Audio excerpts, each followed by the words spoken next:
Welcome to DK channels. So ఈజీగా egg fried rice చేసుకోవాలనుకుంటే ఈ వీడియో అయితే చూడండి, అండ్ టేస్ట్ కూడా సూపర్ వస్తుంది.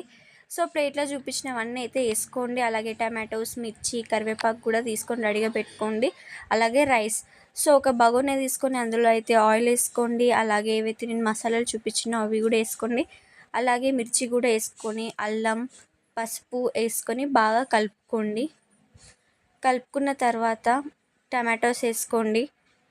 టమాటోస్ వేసుకొని మళ్ళీ బాగా కలపండి. తర్వాత తగినంత ఉప్పు, అలాగే కారం, అలాగే ధనియాల పొడి, గరం మసాలా, బిర్యానీ మసాలా వేసుకోండి. ఎగ్స్ కూడా వేసుకోండి. సో ఎగ్స్ మంచి బాయిల్ అయిన తర్వాత దాన్ని అయితే టర్న్ చేసుకోండి. మంచిగా మిక్స్ అయ్యేటట్టు కలుపుకొని ఏదైతే ఇది ఉందో అది మనం వైట్ రైస్లోకి వేసి బాగా మిక్స్ చేసుకోండి. సో కలిసిన తర్వాత మన ఎగ్ ఫ్రైడ్ రైస్ అయితే రెడీ. మీకు నచ్చినట్లయితే please like, share, subscribe. Bye.